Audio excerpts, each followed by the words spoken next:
Luncheon Committee first presentation of the year. So just as an annual tradition, we've been having an SRP update every year in September, and Charlie graciously makes time to come talk to us and provide an update. Without further ado, let's get started. I do have just some very basic announcements. PDHs, this presentation is eligible for PDHs. So if you are joining via the video link today, you will get the certificate emailed to you from Shana. If you watch this recording later, you can reach out to Shana and you can get your PDH updated that way. So like I mentioned, today's presentation is the annual SRP update, and we're also going to have Charlie's annual forecast with the three-sided coins. If you've been in any of the previous year's presentations, you know what I'm talking about. It's a fun exercise to be part of. And our speaker is Charlie Esther. He's the SRP Subsporter Resources Manager. So Charlie manages a small but powerful team of individuals within SRP who monitor the watershed, and they help plan for both drought and flood. And Charlie has been with SRP for a long, long time, almost close to 40 years now. He is a wildcat. So with that, Charlie, I'm going to turn it over to you so you can get us through the presentation. All right, very good. Thank you. Can you hear me? Yes. Okay. Very good. Let me start sharing my screen. And as I do that, I will say that it's very much an honor to be with you today. I was hoping that we could do this in person. But of course, as things have had it over the last couple of years, that's not quite going to happen yet. Are you all able to see my screen right now? Yes, we are. Okay. Let me go ahead and go into presentation mode then. So if you remember last year when we talked about that, we had just gotten through an incredibly generous winter season and then had the absolute worst monsoon that we've ever had. It really truly was the driest monsoon ever. And so now this year, I think it's still fresh in everyone's mind that we just had one heck of a monsoon season. And in fact, it's so incredible that we're gonna dive into that a little bit, and we'll also talk about some of the other hydrologic things that had been going on recently. And again, I sure wish I was with all of you in person, because there's something about talking to you all in person that really charges me up and gets me going for these presentations. But hopefully, I can bring a little bit of that enthusiasm to this virtual presentation. And of course, we always have to start out with the obligatory slides about what SRP actually is. We are in fact two organizations. We are the Salt River Project Agricultural Improvement and Power District, which is probably the entity that most of you interact with SRP more so on a monthly basis. If you receive SRP power, you're probably getting our power bills. But we were established in 1937 as the power district. And we have well over 1 million electric customers in and around the greater Phoenix area. Now, I might be a little bit biased, but my opinion is that the greater of the two organizations is the Salt River Valley Water Users Association. Not only were we established earlier in 1903, but we are a private corporation, and we are the entity that delivers water to all of the lands within the Salt River Valley that we serve. And that demand is currently around 800,000 acre feet. Now, why do I say it's, in my opinion, the greater organization? Well, it would be difficult to live in the Phoenix area without power. Even I would be the first to admit that. I really like my air conditioning in the summer, but I could probably just eke out a living without electricity if I had to. But try living here without water.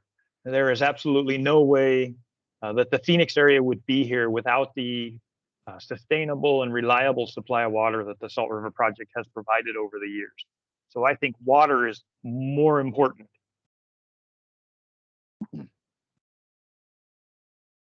Whoops. Now today, my comments are going to be specifically related to the salt and the Verde watersheds that are shown here. And they go from, the Flagstaff area here, Flagstaff and Williams in the north and northwest part of the state, southeastward all the way through Winslow, the White Mountains, and the Alpine area on the east side, almost to the New Mexico border.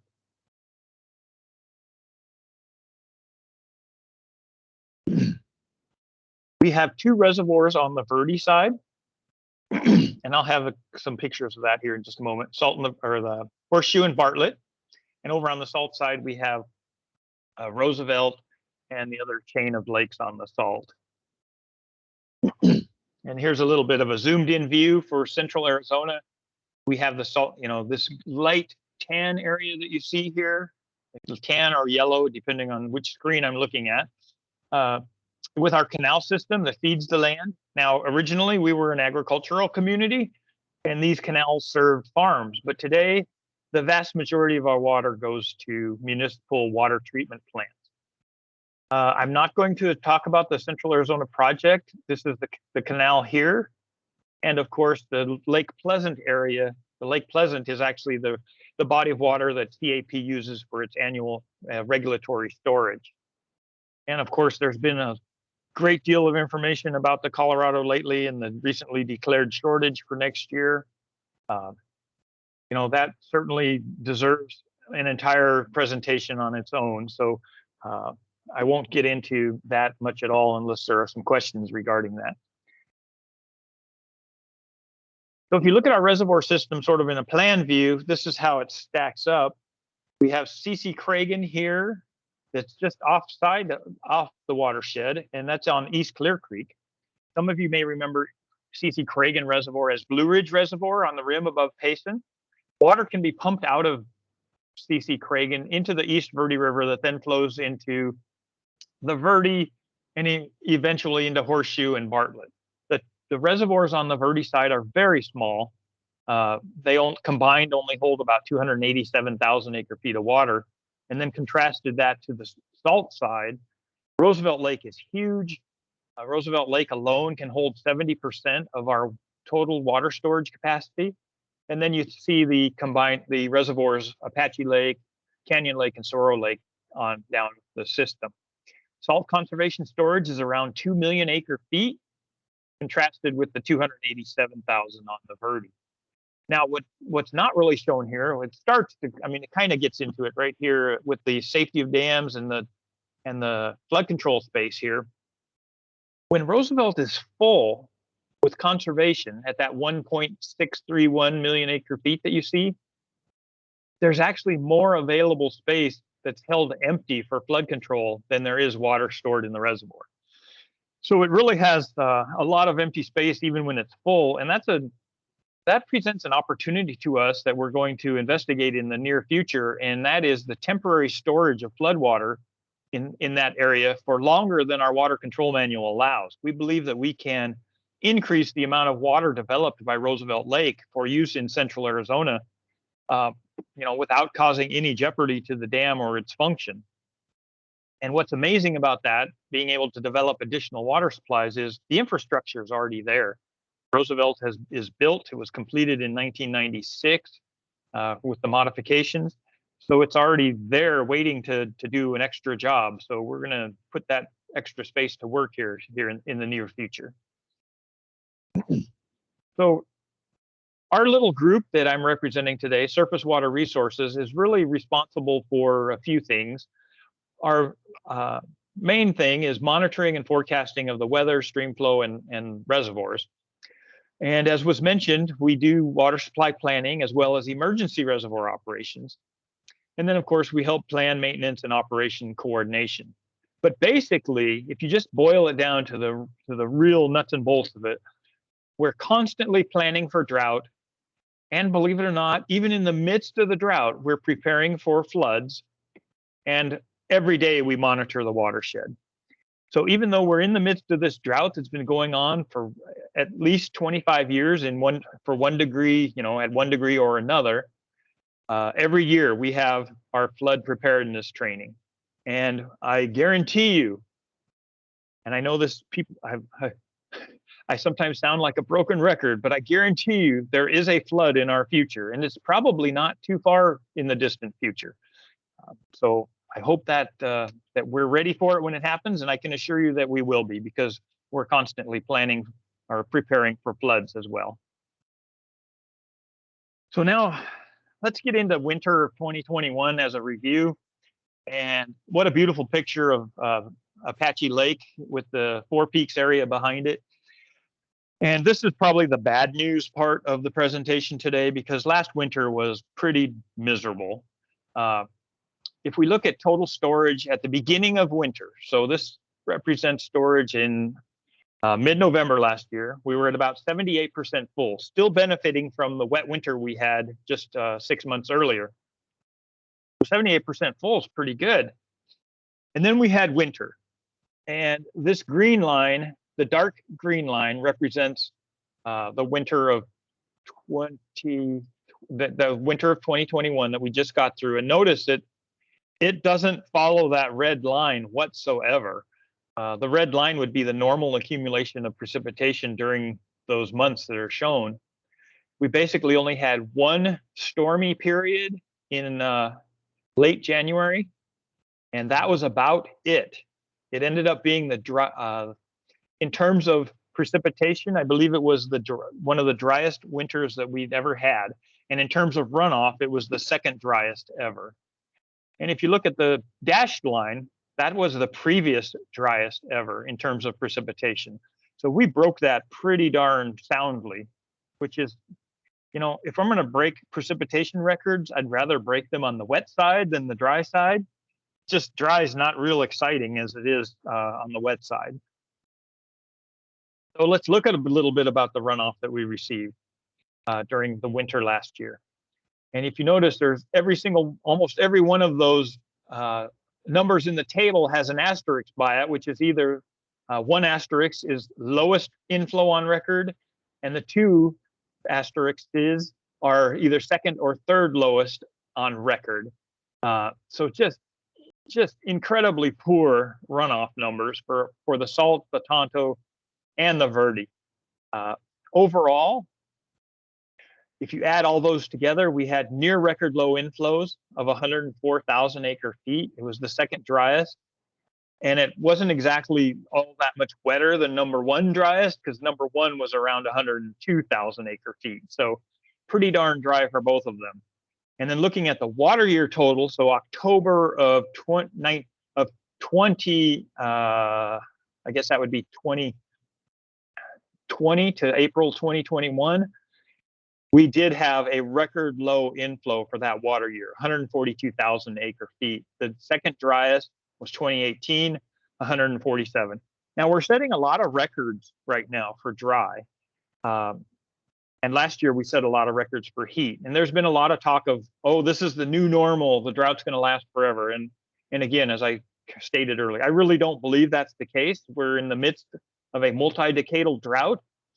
But we have had many multi-decadal droughts in our history. And in fact, if you look at the tree ring records that we have for the Salt and the Verde that goes back nearly 800 years, there are repeated cycles of drought and then wet periods.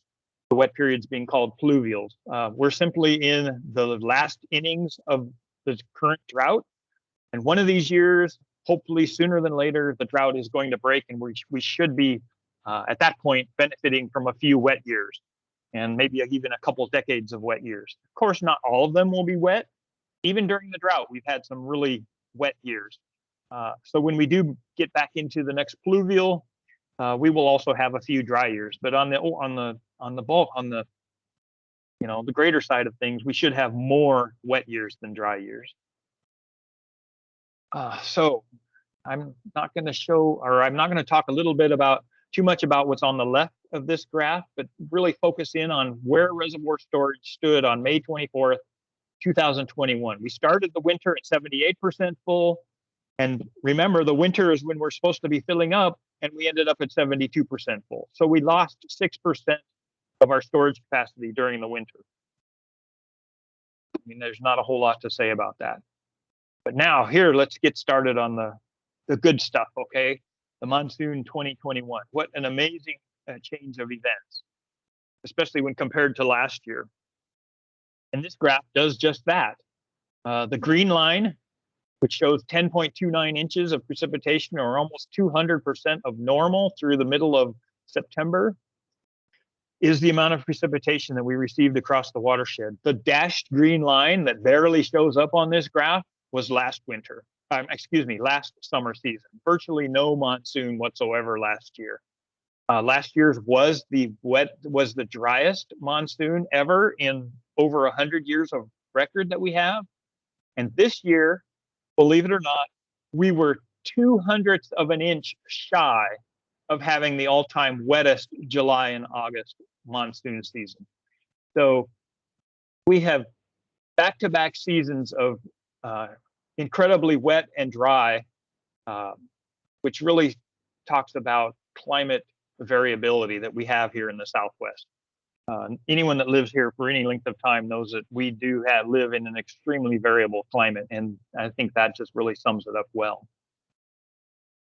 And in terms of precipitation percent of normal, looking at the whole western United States, even Utah and parts of New Mexico actually got in on the action for a little bit. So the monsoon really this year really extended farther to the north than is typical, and that's really what put us in the soup, sort of speaking, because the high was so far north. Arizona was truly within the easterly trade winds that are of tropical origin. So there was just an abundance of moisture this year and lots of disturbances to give us precipitation. And with, no doubt, because of all the precipitation, at least the short-term drought in Arizona, which was very severe, almost exceptional over a majority part of the state, really got knocked down several notches during the summer. I don't think this is the short-term drought. I don't believe that we are out of either short-term or long-term in the near future. We really need to have a wet winter and probably two to really get us back to replenish a lot of that moisture that we've lost over this last several years.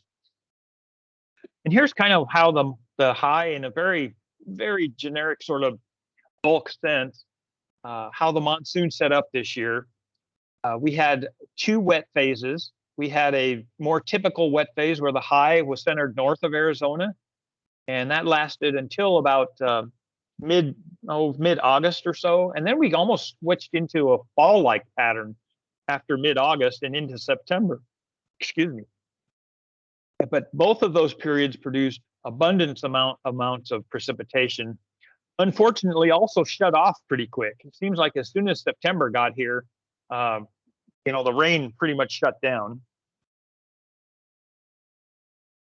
Now I'm hoping that it's shutting down because winter is starting to take over. And if you've been watching the news lately, there are a few disturbances that are coming into the Pacific Northwest. And I believe one disturbance about a week ago did drop a little bit of snow up in the Montana and Idaho Rockies, maybe in the Wyoming as well. Nothing dramatic yet, but I'm hoping that it may be a harbinger of better things to come. Now, talk about a cold, well, maybe cold is not the right way to describe this summer that we're just finishing up. But compared to last year, it was a whole lot cooler. And if you remember that 3-day period that we had in July with the max temperature below 84 degrees 3 days in a row, that record goes back to 1933 before that had happened again. So for the July and August period, let me see here, I think,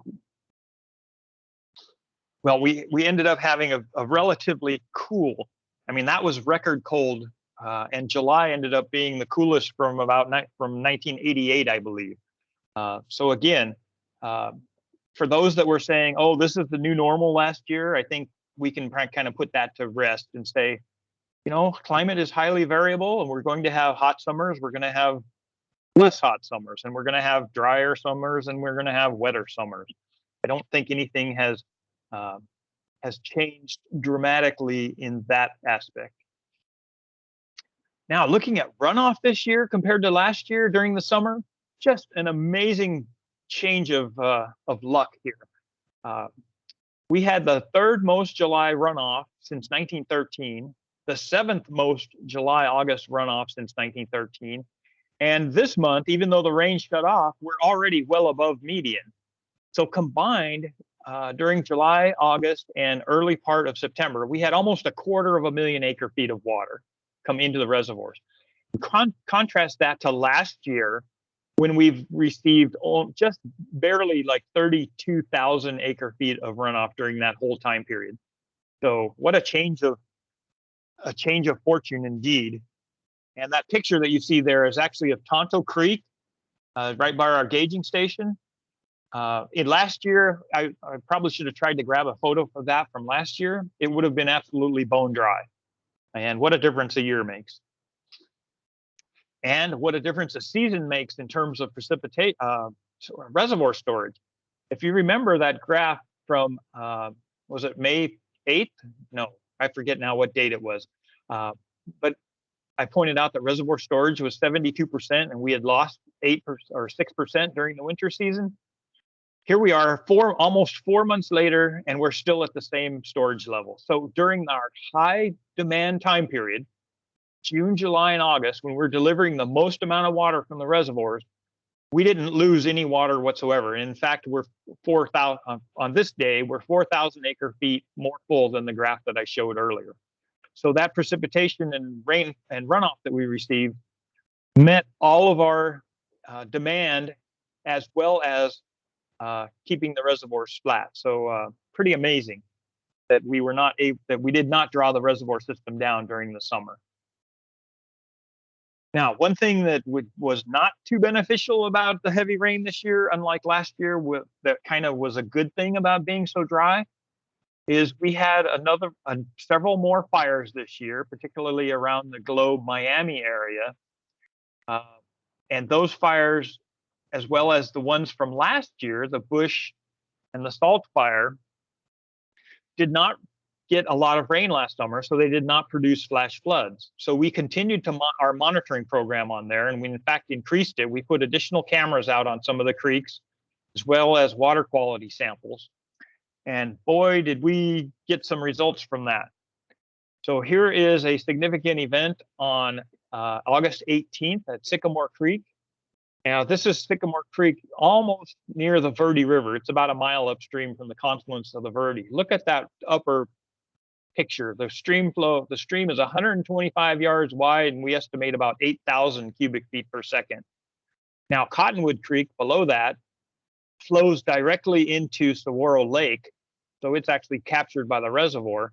But that flow there is about 60 yards wide. And in fact, there was so much sediment produced by Cottonwood Creek into Saguaro Lake that we are going to have to do some dredging or somehow move some of the material that was brought in, because it's actually choking up the reservoir in one spot and affecting our ability to pump water back. Because we're able, at Mormon Flat Dam, we're able to pump water out of Saguaro Lake and into Canyon Lake.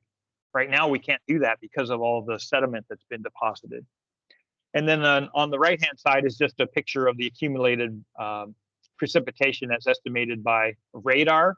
And you see that the scale actually quits at 5 inches, and some of our precipitation was greater than that. So really amazing event that occurred.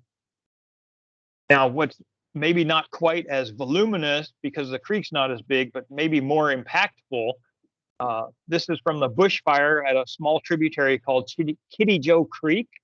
And you may have seen the sign that calls out Kitty Joe Creek on Highway 87 on the way to Globe. It's a relatively small tributary. For reference purposes, over here, you see this cut bank with a tree on it here on the sort of the left side. That's about an 8-foot drop right there. From the green that you see on the cut bank down to the river channel, it's about 8 feet. Well, look at the event that occurred here. It was literally about 8 feet high. And these red circles point out some of the material that was moved. Those are pretty darn big rocks that are there now that were not there prior to the flood event. So it was pretty exciting. And we were getting these pictures in about every 15 minutes or so during this flood event. And then, of course, they got the Mescal and the telegraph fires by the Globe Miami area. And I think everyone probably saw all the tragic flooding that occurred around the Miami area. So I'm not really going to get into that all that much. But we did have a chance to visualize that flow one day and at Pinal Creek. And you see the flow from Pinal Creek coming into the Salt River, and you can tell that it's much darker and ash and sediment laden than the Salt River. Not that the Salt River is actually clean. The Salt River is the flow coming in from the left, and of course Pinal Creek is coming in from straight down the top of your screen. But you can see how much darker the flow is. Now, the most fun part of my presentation is always talking about what's the winter going to be like? What's it going to be, dry or wet? And of course, like always, we really don't know. And I wanted to share with you, again, as I do almost every year, that there are lots of forecasts that one can use from nature. And some of these are, and I've even had pictures of the squirrels gathering nuts and things, woolly worms with the stripes and what have you, and woodpeckers and raccoons and all these things that in the past have been really good indicators of what might be coming. But during this drought period that we've been in recently, they really haven't worked all that well. So we're going to just stick with scientific tools this year. And the biggest predictor, of course, of winter weather outlook is the El Nino La Nina conditions in the equatorial Pacific between the equator and the South American coast. And right now we have I would say a weak La Nina condition. And La Nina is traditionally associated with drier conditions in central Arizona. It actually has a stronger correlation to be dry than El Nino does to be wet. So it's a pretty sure thing that will likely be dry. And the outlook of all the models that forecast sea surface temperatures do show that the La Nina conditions, while they're not going to get a whole lot more intense, there won't be much more cooling of the equatorial Pacific waters, but they're not exactly forecast to rise substantially until you get into this, really February, March time period here where they start to rise up. But by that point, most of winter is over. There are a couple of outliers. There's one here, the bottom one here, that shows very deep La Nina occurring. And then there's one that offsets that shows El Nino conditions occurring rather quickly. But if you take the general mean of these, where you see these three bold lines, pretty much a sure thing that we're going to stay in at least weak La Nina conditions. So if you look historically at what happens to the Salt, Tonto, and Verde inflow, I'm sorry, this is not inflow, this is precipitation. Another way to look at it. If you look at watershed precipitation for the winter season, La Nina definitely comes in below normal. The overall average is that dashed line, and the La Nina is about 1.5 to 2 inches less than the dashed line. Now, that doesn't seem like all that much, but there is a hydrologic condition on the Salt and Verde watersheds that runoff really doesn't start occurring in earnest until you've received about 7 inches of watershed average. And if your average here, as you can see in the La Nina, is probably closer to 6 than it is to 7, it really results in runoff never actually starting to occur. And that's why La Nina winters tend to be so dry in terms of runoff. They're not all that much drier in terms of rainfall, but in terms of runoff, man, they're terrible.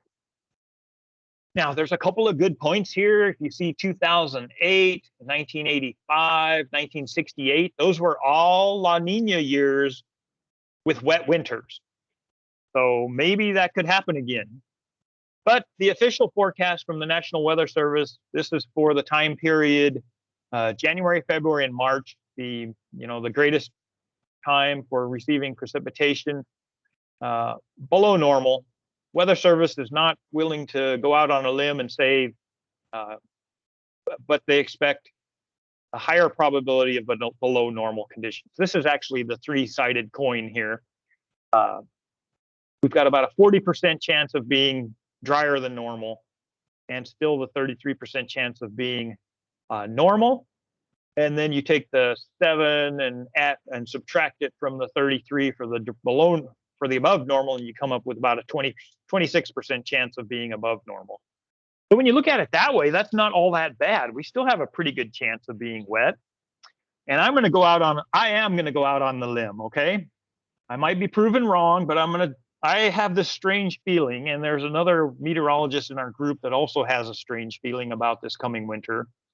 But I'm saying that we're going to have a relatively dry fall, but I have the sneaking suspicion we're going to be followed by a wet, above normal winter. Now, I don't think it's going to be gangbusters, but after last winter, anything's going to seem better than last winter, and I actually think we'll end up a little bit above normal for the winter.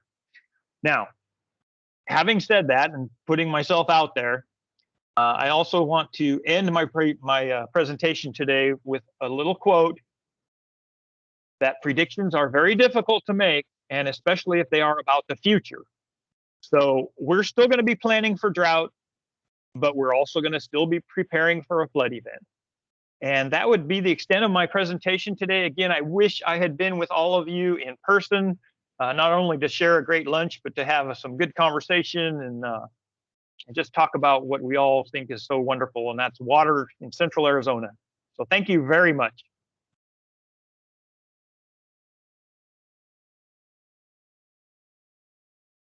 Thank you, Charlie. As always, great presentation. Oh, you're very welcome. We certainly hope that we get a wetter winter this Yeah, year. you bet. Miserable. Yeah. So any questions for Charlie?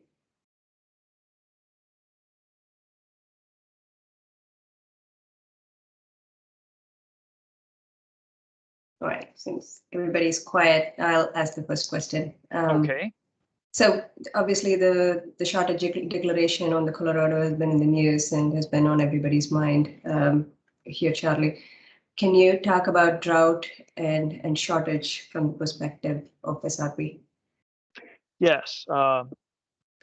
And again, I don't want to minimize what is happening on the Colorado. I mean, it is certainly very serious, but let me first talk about SRP.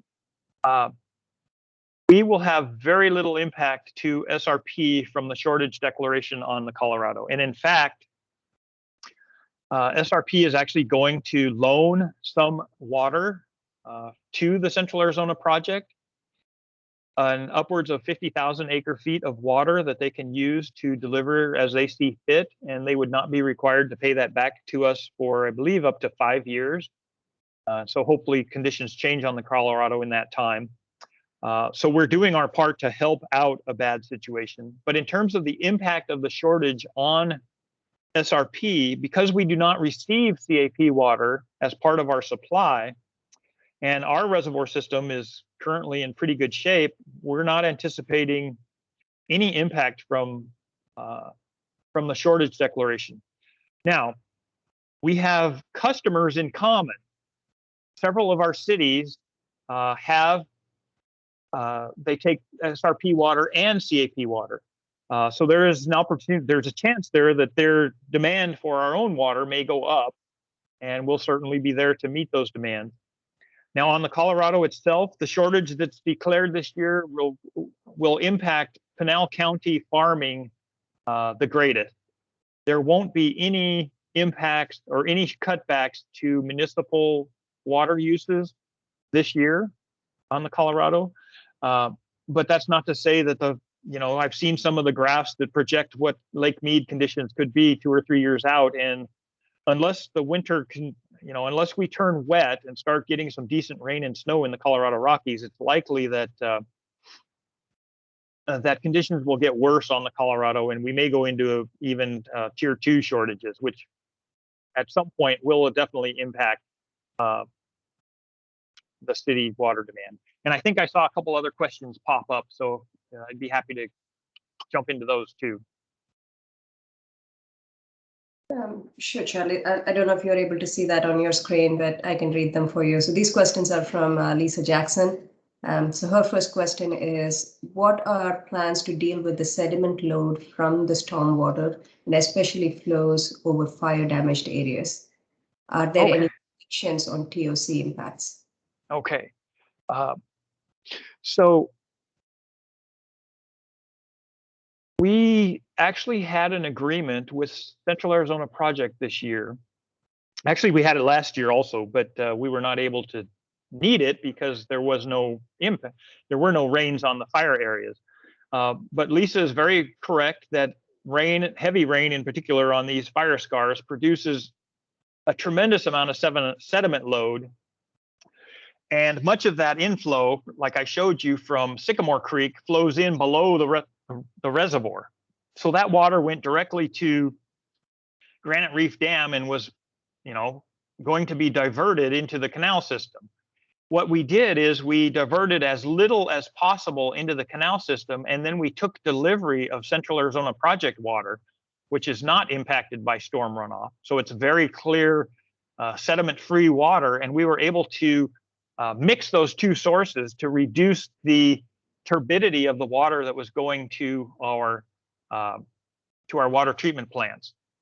Now, the rain was so prolonged during the summer season that our recent surveys of those burned areas is that they are completely covered over with a dense thicket of grass and new growth. So we're hoping that the worst of those runoff events is over. Now, obviously, even normal runoff conditions produce a great deal of sediment load into rivers in the Southwest. That's going to continue. And we will continue to work with our city customers and Central Arizona Project to mitigate those impacts as much as possible. And I see here, are there any updates on the SRP to CAP pump station that you can share? Okay, so at the Granite Reef Diversion Dam, we are able to take, as I just mentioned, CAP water into our system, but we've not been able to reverse that and put the water from our system into the CAP. Of course, we wouldn't want to do that during a flood event because they don't want to get our silty water. But there is a program in place right now. Right now it's being studied to build a pumping plant on the South Canal just below Granite Reef Dam and pump a significant amount of water into the CAP. And I don't know what the actual time frame of that might be in terms of actually when it would be in operation. I'm sure it's still probably, let me just venture a guess. I mean, it must be at least 3 to 5 years, if not more, into the future. But it's being studied right now, and everything that I've heard is that there's a will and a need to do that, and it would tremendously increase the ability of CAP and SRP to work together to do better regional water management, to share in the excesses when SRP has an abundant water supply. I alluded to storing water in the Roosevelt flood control space. Some of that water would be available to pump into the CAP to offset shortage conditions that they're experiencing. And we're also embarking on a feasibility study with the Bureau of Reclamation to increase the size of Bartlett Dam, or at least to provide additional storage on the Verde. I probably shouldn't say focus solely on Bartlett Dam. The feasibility study is to look at what means of increasing storage on the Verde. That additional storage would also be available to pump into the CAP system. So I think in the next few years, you're going to see some dramatic changes to infrastructure on the SRP CAP area that can really help mitigate some of these impacts that we might see.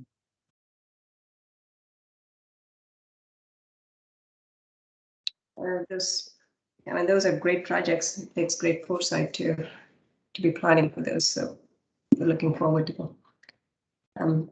Just a follow-up question on the sediment load that's coming through with these rains on the fire-scarred areas. So you mentioned potential dredging of some of your reservoirs. Yes. So would you expect that these reservoirs would be taken offline for an extended amount of time to do that? And is that going to impact supplies to customers here? Okay, that's a great question. And if I use the term dredging, I probably used it too liberally. What our plan actually is to do, where the Cottonwood Creek flows into Saguaro Lake, where it formed essentially a sandbar out into the reservoir that's constricting the flow of water. What our plan right now is either to kind of push it back and forth, and the way we would do that is lower the reservoir. We're essentially looking at lowering Saguaro Lake by upwards of 15 feet or so, and then letting out a slug of water from Mormon Flat Dam to fill it back up.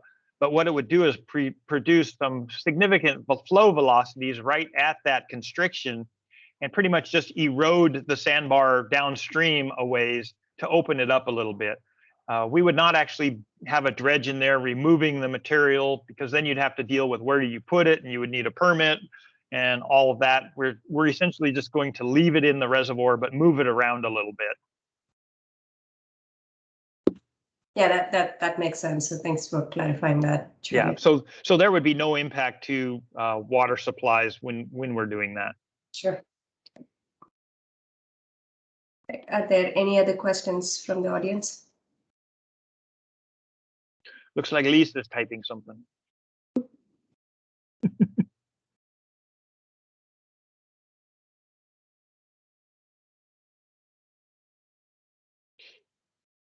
Remember, Lisa, we're only allowing 3 questions, so this is your last one. And I'm just kidding.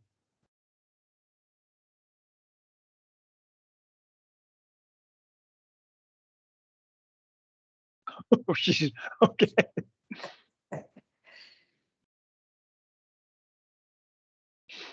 It looks like there's a couple others that are still typing their questions. Let's give it a minute. Yeah.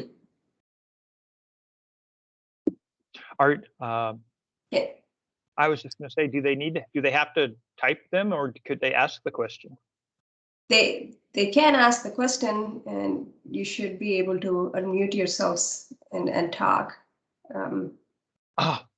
Oh, great question. What is my prognostication based on? And I meant to have that I meant to say that in my presentation, just so that you would know. It's not based on anything.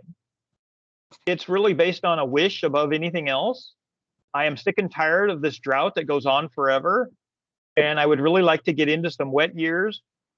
I would like to see fewer wildfires. I'd like to see inflows into Lake Powell and Lake Mead that help turn their bad luck around. So it's more or less a wish cast, and I know that's not very scientific at all, but I am betting against the house. I'm putting all my chips on wet, and we'll see if I end up being a winner or a loser. And let's see, when would that lowering of Saguaro and release from Mormon Flat Dam occur? We actually had planned to do that already, but it didn't work out, and I don't know. Our hydro generation folks, who would be the ones coordinating that, have not determined when they want to do that yet. I suspect it won't be until probably in the winter time, when we've actually, I shouldn't say winter so much, but maybe late fall, pretty much when we switch the water order from the salt to the Verde. We'll probably lower Saguaro with the last amounts of water in the fall, and then fill the system back up that way. But again, I don't know when it's actually been scheduled. And Carol is asking about an adjudication update, and I am going to have to pass on that one. My bailiwick does not cover the adjudication at all, and I have to admit that I am kind of in the dark on that. So I'm sorry that I'm not able to answer that. If you want, I can try to find someone that knows that answer and get back with the folks that put the meeting together.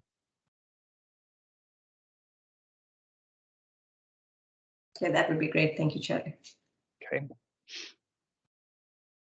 It looks like we have one more question coming. Yep. Oh. Well, Allison says, thank you. Well, thank you, Allison. I appreciate your being here. And maybe next year we'll actually get to do this in person. Yes, yes. That's that also needs to be part of your prediction, Charlie. I predict that we will get together in person next year. Yes. All right, looks like there's another question coming. What is the old picture there on my presentation? Are you talking about this one with the winter weather outlook?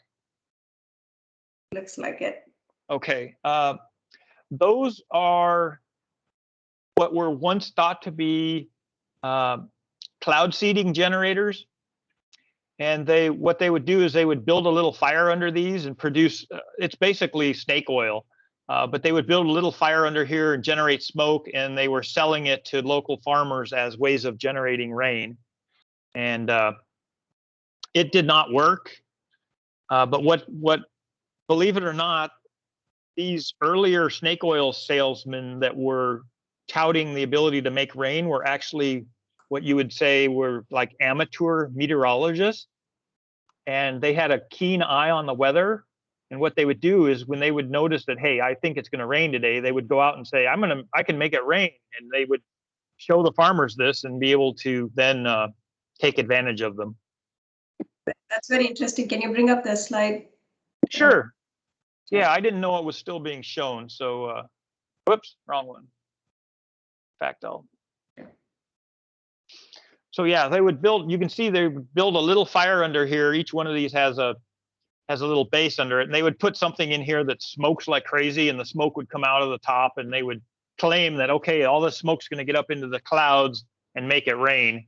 And that was not true. But they were good predictors of weather in the next few hours. So they would make it seem like that they were good.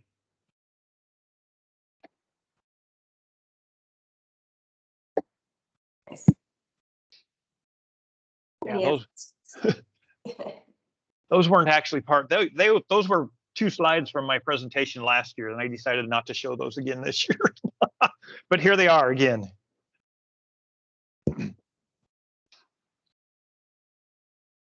Cool. Are there any other questions? Oh, Lisa's typing, or someone. Lisa is typing.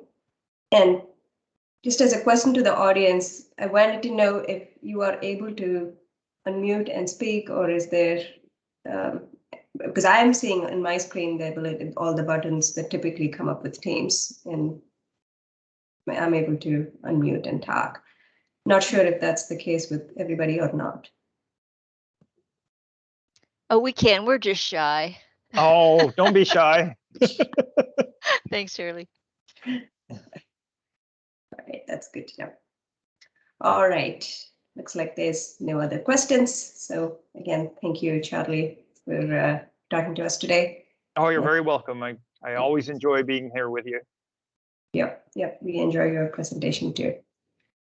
And thanks everyone for joining. And a recording should be posted on YouTube, and Shana from AZ Water will be sending links out for everyone.